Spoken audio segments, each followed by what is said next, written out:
அவர்களுக்கு சட்டமன்ற உறுப்பினராக தேர்ந்தெடுக்கப்பட்டு அனைத்து இந்திய அண்ணா திராவிட முன்னேற்ற கழக அம்மாவுடைய அமைச்சரவையிலே அமைச்சராக இடம்பெறுகின்ற ஒரு சூழ்நிலையை கழகம்தான் அவருக்கு வழங்கியது. அந்த நன்றியெல்லாம் மறந்து பொன்மனச்செம்மல் புரட்சித் தலைவர் எம்ஜிஆர் எந்த கட்சியை தீய சக்தி என்று சொன்னாரோ அந்த கட்சியிலே தன்னை இணைத்துக் கொண்டு இன்றைய தினம் அவர்களுக்காக அடிமை குரல் கொடுத்துக் கொண்டிருக்கின்ற காட்சி தொலைக்காட்சியிலே பார்த்தோம்.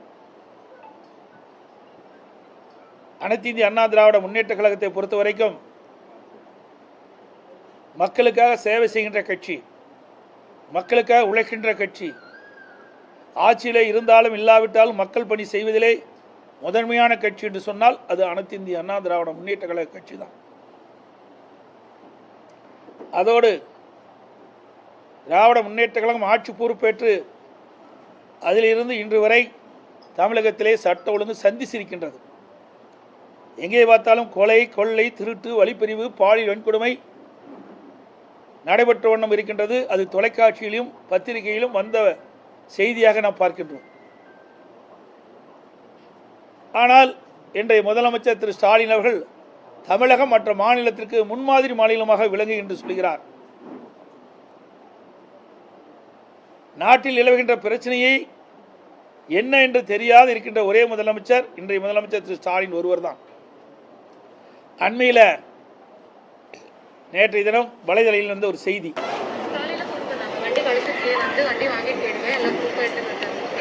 நான் ஸ்டேஷனுக்கு வந்துட்டேன், 2 மணிக்கு வர சொன்னாங்க, நான் 1 மணிக்கு வந்துட்டேன்.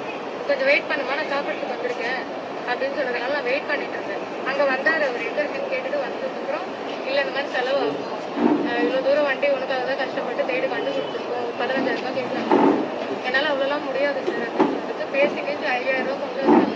இன்னைக்கு நான் 2,000 ரூபா பே பண்ணிட்டேன். சசிக்கும் நான் இன்னைக்கு 2,000 ரூபா பே பண்ணிடுறேன், நாளைக்கு வந்து 3,000 அந்த மாதிரி கொடுத்துட்றேன் சார் அப்படின்னு. இங்கே வேண்டாம், ஒரு இடத்துல போய் வாங்கிக்கிறேன்னு சொல்லிட்டு ஒரு இடத்துக்கு கூட்டிகிட்டு போனாரு. அங்கே 2,000 ரூபா கொடுத்துட்டேன். அதுக்கப்புறம் சரிங்க சார் நான் வண்டி வாங்கிக்கிறேன்னு சொல்லும்போது ஒரு நிமிஷம் நில்லு, நான் உங்கள்கிட்ட கொஞ்சம் பேசணும், எதனா சொன்னால் தப்பாக நினச்சிக்க மாட்டேன். இல்லை சார் பரவாயில்ல, இவ்வளோ ஹெல்ப் பண்ணிருக்கீங்க, சொல்லுங்கள் சார். இந்த மாதிரி உங்களை நான் அன்றைக்கி பார்த்தப்பவே உங்க மேலே எனக்கு ஆசை வந்துச்சு, ஆசையாக இருக்குது, நான் எனக்கு கால் பண்ணுறியா எப்படி சொல்லு அப்படின்னு. சார் நான் கால் பண்ணுறேன் சார், வண்டி நீங்கள் தேடி கண்டுபிடிச்சிருக்கீங்க, அதுக்காக தான் வந்திருக்கேன், நான் ஸ்டேஷன் வாங்க போய் பேசிக்கலான்ட்டு ஸ்டேஷன் கூப்பிட்டு வந்துட்டேன். கம்ப்ளைண்ட் அது நான் ஓகே எல்லாம் முடிஞ்சிச்சுன்னு எழுதிட்டு இருக்கும்போதெல்லாம் நீ என்ன இன்னும் எனக்கு பதில் சொல்லலைன்னு கேட்டுகிட்டே இருந்தார். அதுக்கப்புறம் வண்டி ஸ்டார்ட் பண்ணும்போது ஓகே நான் கிளம்பிட்டேன் அப்படிங்கும்போது வண்டி நிறுத்திட்டு இப்போ என்ன சொல்கிறேன், எனக்கு அங்கே ரூம் ஃப்ரீயாக இருக்குது, போகலாமா, ஏன் இவ்வளோ பயப்படாது, நான் எவ்வளோ சொல்கிறேன் சார், எனக்கு இந்த மாதிரி பழக்கம் இல்லை சார், எனக்கு பயமாக இருக்குது நீங்கள் பேசுறது, ஏன் பயப்படுற, வீட்டில் யாருன்னா இருக்காங்களா, யாருமே இல்லை, நைட்டு வரட்டா, எனக்கு ரூம் இருக்காங்க போகலாமா அப்படின்னு. சார் எனக்கு பழக்கம் இல்லை சார். சரி எதுவுமே வேண்டாம், இங்கே வண்டியில் நான் அங்கே போய் நில்லு, நான் ஒரு இடத்துக்கு வரேன், ஒரே ஒரு முட்டை மட்டும் கொடுத்துட்டு போயிடு, நீ அதுக்கப்புறம் வேணா உங்களுக்கு இஷ்டம் இருந்தால் நீ ஃபோன் பண்ண நம்ம பேசலாம் அப்படின்னு சொல்லிட்டே இருந்தாரு. சரி நான் அது வரைக்கும் நான் வேணாம் சொல்லிட்டு இருந்தேன். ஒரு இடத்துல வெயிட் பண்ணேன். சரி இதுக்கு மேலே விட வேணாம்னு சொல்லிட்டு எங்கள் அண்ணன் கூடவே தான் இருந்தான், ஆனால் யாரும் தெரியாத மாதிரி இருந்தான். அங்கே வர வச்சு நான் அது ஓகேவே பண்ணல, இருந்தாலுமே அவர் ஃபோன் பண்ணி எடுத்து ரெக்கார்ட் பண்ணி ஃபோன் பண்ணி அங்கே ரூம் புக் பண்ணிட்டேன், இங்கே தான் அங்கே வந்துரு அப்படின்னு சொல்லிட்டு. சரி நானும் அவருக்கு ஏற்ற மாதிரி பேசி வந்துட்டு எல்லாமே குடிச்சுட்டாங்க. அண்ணன்லாம் பின்னாடி வந்து எல்லாம் குடிச்சு இப்போ கம்ப்ளைண்ட் கொடுக்கறதுக்கு போயிட்டு இருக்கோம். யார் பேசணுமா, அவர் பேர் என்ன? சசிகுமார். இங்க நடந்த செய்தி பேர் என்ன? இல்ல நீ ஐடி கார்டு. ஹலோ, ரூம் எதுக்கு எடுத்தீங்க? யாரு நீ உட்காரு, உட்காரு. நீ எதுக்கு ரூம் எடுத்தீங்க?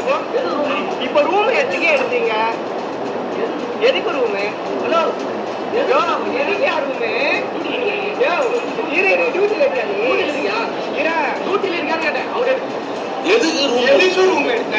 ஹலோ பதில் சொல்லுமா, எதுக்கு ரூம் எடுத்த? என்னவா இருக்கு நீ? என்னவா இருக்கு ஆவடி ஸ்டேஷன்ல?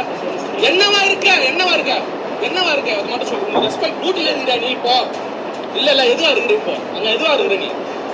எதுவா இருக்கிற சும்மா சாரி போலீஸ்ன்னு சொல்லிட்டு பாரு. என்ன நீ நடக்கிற விஷயமே வேற. இங்க என்னவா இருக்கிறாங்க, என்னவா இருக்கியா நீ அங்க?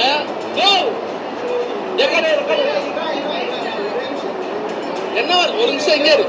நீ எதுக்கு ரூமுக்கு இப்போ என்ன கெஸ்ட் என்ன ஃபுட் வாங்கின? போலீஸ் வந்து கேட்டா என்ன போறீங்க? எதனா குத்துறான் ரூம், எதனா குத்துறானா? என்ன ரூம்ல குத்த? என்ன ஐடி வாங்குறேன்? உள்ள போக சொன்னா உள்ள அனுப்புறேன். யாரும் உள்ள போலாமா? அவர் அனுப்பிச்சு பின்ன இப்ப வேற எப்படி கேமரா பார்த்தாலும் இருக்குது ஒரு கையெடு எது கையெடு சொல்ற எது கூப்பிட்டேன் ஸ்டேஷன்ல வண்டி காணாம போச்சுன்னு சொன்னா இந்த மாதிரி ரூமுக்கு கூப்பிட்டியா வரவங்க பொருள் அப்படிதான் கூப்பிட்டியா ரூமுக்கு ஃபேமிலி கூப்பிட்டு தானே ஃபேமிலி கூப்பிட்டு தானே ரூமுக்கு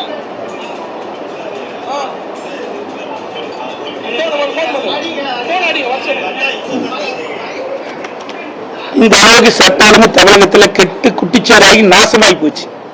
பத்தி பேசுறார் எடப்பாடி பழனிசாமி தூங்கிட்டு இருக்காரு, இந்த அரசாங்கம் தூங்கிட்டு இருக்குது, காவல்துறை தூங்கிட்டு இருக்குது, காவல்துறை பொறுப்பேற்கின்ற முதலமைச்சர் தூங்கிட்டு இருக்காரு, சட்டத்துறை அமைச்சர் கும்பகோணம் தூக்கத்தில் இருக்காரு. ஒரு பெண்ணுக்கு நான் ஏற்கனவே ஒரு 3 நாளைக்கு முந்தி ட்விட்டரில் போட்டிருந்தேன், எல்லா பத்திரிகையும் வந்திருக்குது, ஓரளவுக்கு ஒரு சில ஊடகமும் வெளிப்பட்டுருக்காங்க.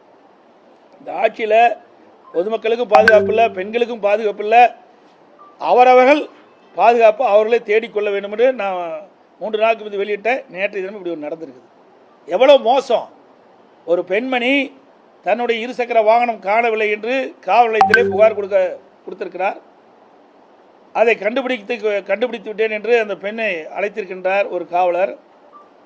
அந்த பெண்மணியும் அதை நம்பி அங்கே செல்கின்ற பொழுது, நாங்களுடைய இருசக்கர வாகனத்தை கண்டுபிடித்து விட்டேன், எங்களுக்கு 15,000 ரூபா கொடு என்று அந்த காவலர் கேட்டதாகவும், அந்த பெண்மணி அவ்வளவு பணம் இல்லை, ஒரு சிறிய தொகை கொடுப்பதாக சொல்லி அதை தொகை எதை கொடுத்துருக்காங்க.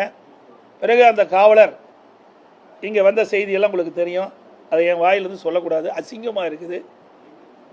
எப்படி நடந்தா என்பது எல்லாமே அந்த பெண்மணி வலைதளத்தில் அழகாக வெளியிட்டிருக்காங்க, தைரியமாக வெளியிட்டிருக்கிறாங்க.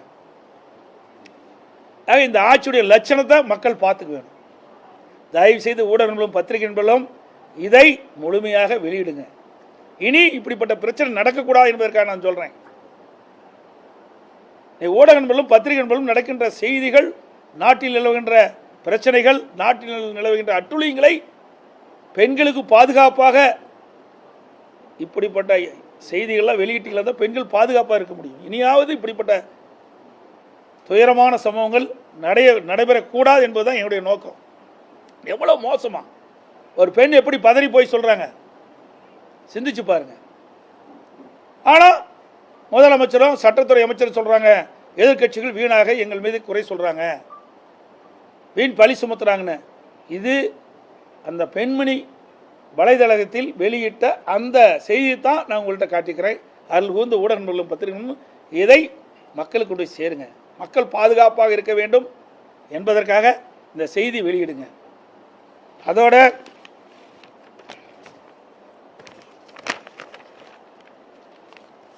நான் ஏற்கனவே டெல்லி சென்று உள்துறை அமைச்சரை சந்தித்த பொழுது, தமிழ்நாட்டிற்கு தேவையான நிதி பல துறைகள் வராமல் நிலுவையில் இருக்கின்றது, அதை விடுவிக்க வேண்டும் என்று கோரிக்கை மனு கொடுத்தோம். நானும் நாடாளுமன்ற மூத்த கட்சி நிர்வாகிகளும் சென்று உள்துறை அமைச்சர் அவர்களை அவர் இல்லத்திலே சந்தித்து கோரிக்கை மனு அளித்தோம். அதன் அடிப்படையிலே 100 நாள் வேலை திட்டத்திற்கு தேவையான நிதியை ஒதுக்கீடு செய்திருக்கின்றார்.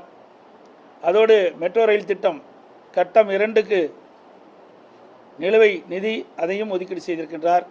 ஜாதிவாரி கணக்கெடுப்பு எடுக்க வேண்டும் என்று அண்மையில் அறிவித்திருக்கின்றார். ஆக நாங்கள் கொடுக்கப்பட்ட சில கோரிக்கைகள் நீங்கள் நிறைவேற்றப்பட்டிருக்கின்றன. நான் ஏற்கனவே சொன்னதை போல ஆட்சியில் இருந்தாலும் இல்லாவிட்டாலும் தமிழ்நாட்டு மக்களுக்கு தேவையான திட்டங்களை செய்வதிலும்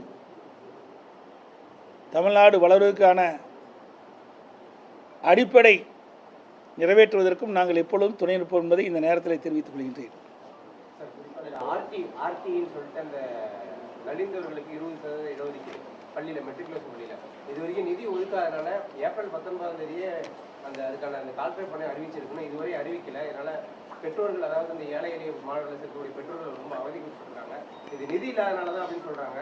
இதுக்கு என்ன நீங்க கோரிக்கை வைக்கிறீங்க, அதை விரைவாக அமல்படுத்துறதுக்கு? அதாவது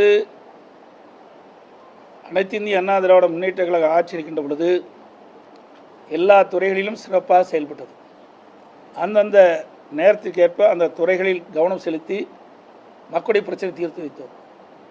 இன்றைக்கு திரு ஸ்டாலின் மாடல் ஆட்சியிலே நீங்கள் சொன்ன இப்படிப்பட்ட சம்பவங்கள் எல்லாம் காதிலே வாங்குவதே இல்லை, கவனிப்பதும் இல்லை. ஒட்டுமொத்தமாக மக்களையே அவர்கள் கவனிப்பதில்லை, மக்களுடைய பிரச்சனையிலும் கவனம் செலுத்துவதில்லை. அவர்கள் முழுக்க முழுக்க வீட்டு மக்களை பற்றி தான் கவனம் செலுத்தி கொண்டிருக்கின்றனர். நீங்கள் சொல்வதை போல இன்றைக்கு மாணவர் சேர்க்கை நடைபெற வேண்டும், அதற்கு என்ன ஏற்பாடு செய்ய வேண்டும், அதற்கு என்ன நடவடிக்கை எடுக்க வேண்டும், அதையெல்லாம் இந்த ஆட்சியில் எதிர்பார்க்க முடியாது. இது மிகவும் வன்மையாக கண்டிக்கின்றோம். இந்த ஊடகத்து வாயிலாக பத்திரிகையின் வேலை இனியாவது இந்த அரசு விழித்து கொண்டு இந்த குறைபாடுகள்லாம் நீக்க வேண்டும். பெரும்பாலும் அனைத்து கட்சிகளும் அந்த கூட்டணி பற்றி பேசிட்டு வராங்க. நீங்கள் அடுத்த கட்டம் உங்களுடைய நாங்கள் தான் கூட்டணி பேச்சுவார்த்தை ஆரம்பித்து முதல்ல பாரதிய ஜனதா கட்சியோட எங்கள் கூட்டணி அமைக்கப்பட்டுக்கின்றன. இன்னும் 9 மாத காலம் தேர்தலுக்கு நாட்கள் இருக்கின்றன. 9 மாத காலத்திற்குள் இன்னும் பல கட்சிகள் எங்கள் கூட்டணியில் இணையும் என்பதை தெரிவித்துக் கொள்கிறேன். சார், ஆனால் இந்த தேமுதிக சார்பில் எல்கே சுதீஷ் கூட சொல்றாரு, எங்களுக்கு வந்து அந்த மாநிலங்களவையில் ஒரு சீட்டு தரேன்னு சொன்னாங்க, அதனால தான் நான் தேர்தலில் அதை பற்றி பின்பு தெளிவாக உங்களுக்கு பத்திரிகையாளர் ஊடகங்களுக்கு தெரிவிக்கப்படும். சார், அரசு துறையில் அவுட் சோர்சிங் இது அதிகமாகிட்டு இருக்கு. இல்லைன்னா அரசு வேலைக்கு வரவங்க எண்ணிக்கையும் வந்து குறைஞ்சிட்டு இருக்கு. எப்படி பார்க்குறீங்க? இப்போ 150 ஜியோட அதிகமாக இம்ப்ளிமெண்ட் பண்ணிட்டு இருக்காங்க. குறிப்பாக அந்த காவலர்கள், ஓய்வு உள்ளிட்ட பணியிடங்களுக்கான